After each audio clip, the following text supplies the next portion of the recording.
Engineers की एक छोटी सी गलती दुनिया के सबसे बड़े डैम को कोलैप्स कर सकती है। जब सीमेंट पानी के कांटेक्ट में आती है तो वह गर्म होने लगती है और थोड़े टाइम बाद में जब वह सूखने लगती है तो उसका टेम्परेचर और ज्यादा बढ़ने लगेगा। अब मानकर चलो आप एक बहुत बड़ा डैम बना रहे हो जिसमें मिलियंस ऑफ टन आपको कंक्रीट और सीमेंट का मिक्सचर डालना है, और यदि आपने सीमेंट को ठंडा नहीं किया तो कितना ही बड़ा डैम हो, एक वीक के अंदर उसमें क्रैक्स आने लगेंगे और पूरा डैम कोलैप्स कर जाएगा। हम बात करेंगे दुनिया के सबसे बड़े 3 गॉर्जियस डैम के कंस्ट्रक्शन में इंजीनियर्स के सामने आए बड़े चैलेंजेस की।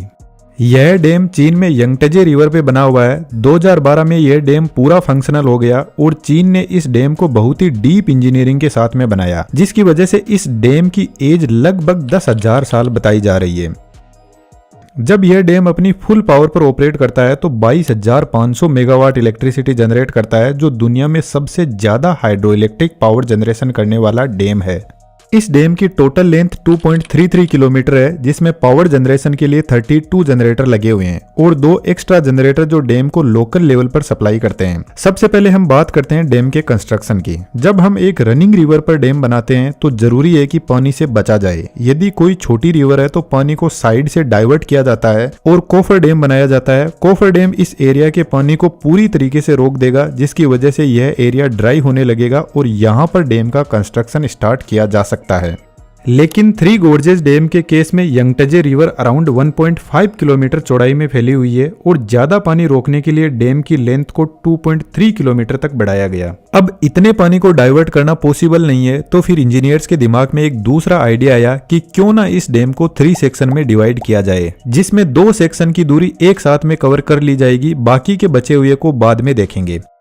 तो बेसिकली इंजीनियर्स ने एक टेम्परेरी डैम बनाया जिसको कोफर डैम बोलते हैं। कोफर डैम को बनाने के लिए यहाँ पर मिट्टी पत्थर डालना स्टार्ट किया गया और साथ में बड़े बड़े स्टील के बॉक्स में पत्थर के टुकड़ों को डालकर पानी को रोका गया। इस डैम को और ज्यादा मजबूती देने के लिए सीमेंट कंक्रीट से कवर किया गया, क्योंकि इस रिवर का पहले का भी रिकॉर्ड है, यहाँ पर फ्लडिंग जैसी सिचुएशन होती रहती है, तो कहीं डैम के कंस्ट्रक्शन के बीच में यह सब कुछ बहा के न ले जाए। कोफर डैम बनाने के बाद में रिवर बेड की खुदाई स्टार्ट की गई। यह काम तब तक किया गया जब तक बेडरॉक की लेयर न मिल जाए। लगभग 40 से 50 मीटर की डेप्थ में बेडरॉक की लेयर मिली। अब बेडरॉक की लेयर तो मिल गई, लेकिन फाउंडेशन को अर्थक्वेक से बचाना जरूरी है, क्योंकि अर्थक्वेक की वजह से यदि फाउंडेशन में क्रैक्स जनरेट हुए तो वाटर सीपेज होना स्टार्ट हो जाएगा और पूरा ब्रिज कोलैप्स कर सकता है। तो फिर बेडरॉक की लेयर में जितने भी क्रैक्स थे उनको भरने के लिए सीमेंट और केमिकल ग्राउटिंग का यूज किया गया। फॉर एग्जाम्पल, यदि किसी साइड में वाटर सीपेज हो रहा है और साथ में रॉक की वीक लेयर है तो फिर यहाँ पर हॉरिजॉन्टल ड्रिलिंग मशीन से ड्रिल की जाती है और फिर प्रेशर के साथ में सीमेंट और केमिकल ग्राउटिंग को भरा जाता है, जिससे पानी का रिसाव रुक जाएगा और अर्थक्वेक के लिए भी फाउंडेशन स्ट्रॉन्ग होता जाएगा। लेकिन डैम के कंस्ट्रक्शन में एक सबसे बड़ी प्रॉब्लम होती है, रिवर में जो पानी का फ्लो हो रहा है वह अर्थ के नीचे से भी कई लेयर से फ्लो होता है, तो बहुत मुश्किल है कि हम डैम के नीचे से जो पानी फ्लो हो रहा है उसको कंप्लीटली रोक पाएं। तो फिर पानी से पंगा लेने से अच्छा है जो पानी डैम के फाउंडेशन के नीचे से सीपेज हो रहा है उसको एक प्रॉपर रास्ता दे दिया जाए। तो इसके लिए बेडरॉक की लेयर में वर्टिकल बोर होल किए जाते हैं। अब जो पानी लेयर में मुश्किल से फ्लो हो रहा था उसको बोर होल की वजह से एक रास्ता मिल जाएगा और इधर से पानी आने लगेगा। लेकिन हमें मल्टीपल बोर होल करने होंगे, क्योंकि एक बोर होल पूरे एरिया का पानी बाहर नहीं निकाल सकता, और फिर इन सभी बोर होल को एक सेंट्रलाइज्ड ड्रेनेज सिस्टम से कनेक्ट किया जाता है।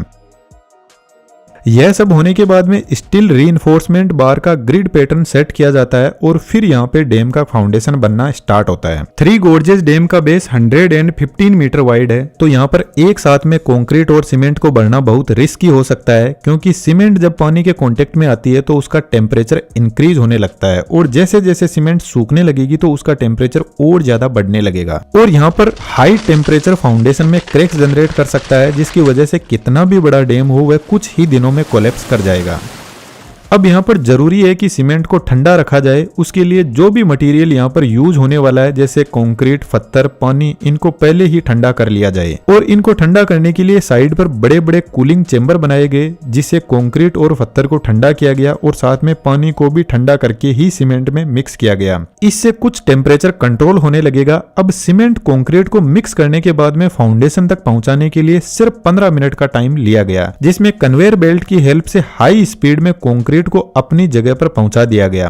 क्योंकि यदि यहाँ पर ज्यादा टाइम लग गया तो सीमेंट सूखने लगेगी और उसकी पकड़ कम होने लग जाएगी। अब जो कंक्रीट को कूल करने के लिए प्रोसेस काम में ली गई है यह सफिशिएंट नहीं है, क्योंकि यहाँ पर जितने भी ट्रीटमेंट किए गए हैं यह सब हमने फाउंडेशन में सीमेंट भरने से पहले कर लिए। तो जरूरी है कि फाउंडेशन बनने के बाद में भी उसको कूलिंग प्रोवाइड की जाए। तो इसके लिए सबसे पहले फाउंडेशन का तरीका ही बदला गया। फाउंडेशन को पूरा एक साथ में ना बनाकर उसको ब्लॉक में बनाया गया और जब एक ब्लॉक सूख गया तो फिर दूसरे का कंस्ट्रक्शन स्टार्ट किया गया और साथ में पानी के पाइपलाइन फाउंडेशन के अंदर सेट किए गए, जहां से ठंडे पानी को तब तक फ्लो करवाया गया जब तक सीमेंट पूरी मजबूती से सेट ना हो जाए।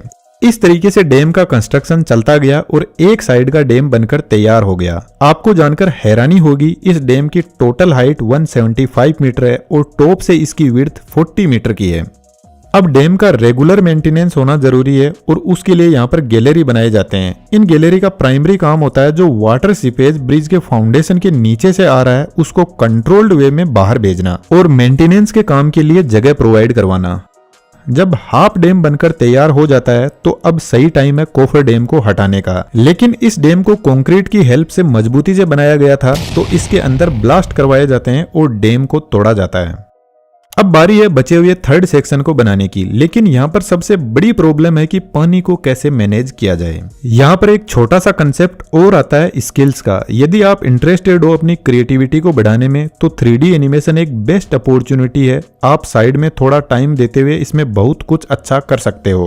और अभी तो AI का भी अच्छा सपोर्ट है। हमारे एडवांस 3D एनिमेशन के कोर्स में स्टेप बाय स्टेप एक कंप्लीट वीडियो प्रोडक्शन की प्रोसेस में 3D एनिमेशन की किन किन स्टेज से होकर गुजरते हैं उनको पूरा डिटेल से एक्सप्लेन किया गया है। डिस्क्रिप्शन में डिटेल्स अवेलेबल है, जरूर से चेकआउट कीजिएगा। अब वापस टॉपिक पर आते हैं। अभी तक इंजीनियर्स ने डैम के 2 सेक्शन एक साथ में बना लिए और यह जो सेक्शन है इसमें 46 स्पिलवे लगे हुए हैं जिससे पानी को पास किया जा सकता है। तो इन चैनल को ओपन कर दिया गया और जैसे ही पानी का लेवल नीचे आया तो फिर इधर साइड में हेवी मात्रा में टन्स ऑफ अर्थ मटेरियल जैसे मिट्टी, पत्थर, चट्टानों के टुकड़े डाले गए और इस लेवल को ऊपर लाया गया और फिर पानी को कंप्लीटली रोकने के लिए अब की बार कंक्रीट का कोफर डैम बनाया गया। और सेम ही तरीके से राइट साइड का सेक्शन बनकर तैयार हुआ। ठीक इसी तरीके से लेफ्ट साइड के सेक्शन भी बनकर तैयार हुए। इंटरेस्टिंगली जब यह डैम बनकर तैयार हुआ तो इसमें total 280 million cubic ton cement concrete का मिक्सचर यूज हुआ। अब बारी है इस कोफर डैम को तोड़ने की। तो इस डैम को बहुत ही सावधानी से हटाना होगा, अदरवाइज पानी का हाई प्रेशर यदि एकदम से डैम पर लगा तो यह इसके स्ट्रक्चर को नुकसान पहुंचा सकता है। तो सबसे पहले डैम को तोड़ने के लिए कुछ ऐसे छोटे छोटे रास्ते बनाए गए ताकि डैम के पास में पानी का प्रेशर धीरे धीरे इंक्रीज हो। और फिर जब पानी का सफिशिएंट प्रेशर क्रिएट हो गया तो यहाँ पर डायनामाइट लगाकर ब्लास्ट करवाए गए और पूरे डैम को हटा दिया गया।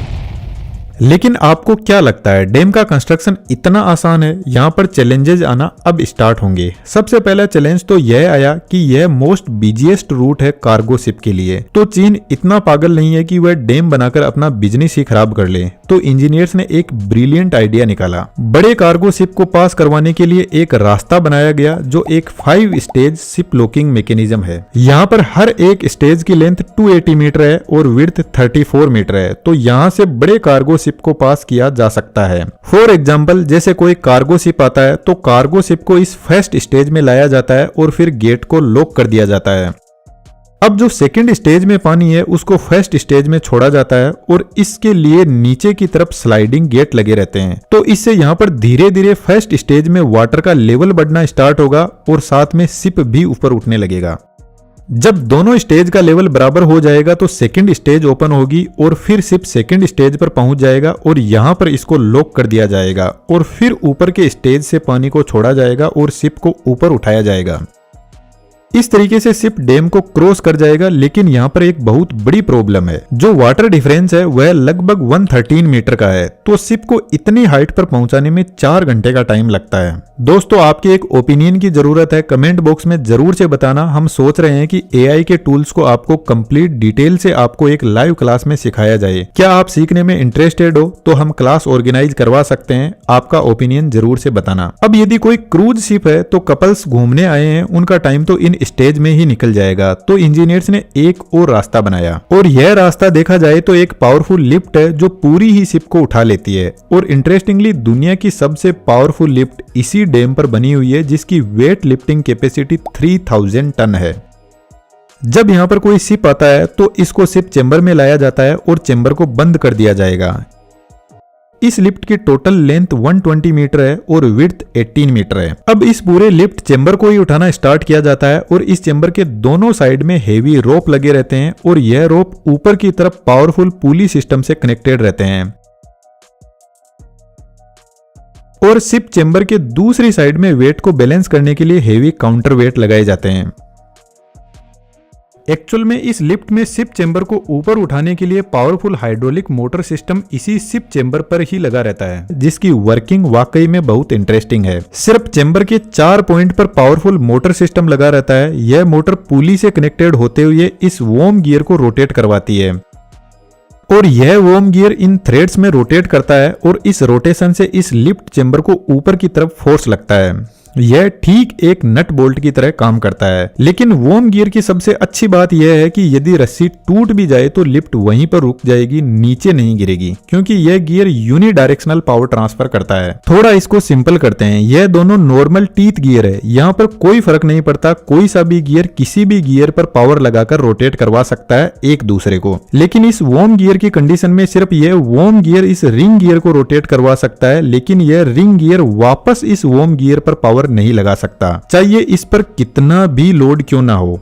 और ठीक ऐसा ही हमारे इस लिफ्ट में हो रहा है। अब यदि आपने थोड़ा सा भी अपना दिमाग लगाया तो यदि यह वॉर्म गियर अच्छे से काम कर रहा है तो फिर रोप का क्या काम है। यह तो अकेला ही लिफ्ट को ऊपर उठा सकता है, लेकिन असल में वॉर्म गियर का सिर्फ इतना काम है कि यह लिफ्ट को ऊपर की तरफ फोर्स लगाए, बाकी लिफ्ट का वजन रोप और काउंटर वेट ही हैंडल करते हैं। जैसे गाड़ी का इंजन गाड़ी का वेट नहीं उठाता, वह सिर्फ गाड़ी को फॉरवर्ड डायरेक्शन में मूव करवाता है। गाड़ी का वजन टायर पर होता है। अब यहाँ पर फिर से प्रॉब्लम आ जाती है। यदि रस्सी टूट जाए तो वॉर्म गियर तो अपने हाथ खड़े कर देंगे और पूरी लिफ्ट धड़ाम से नीचे गिर जाएगी।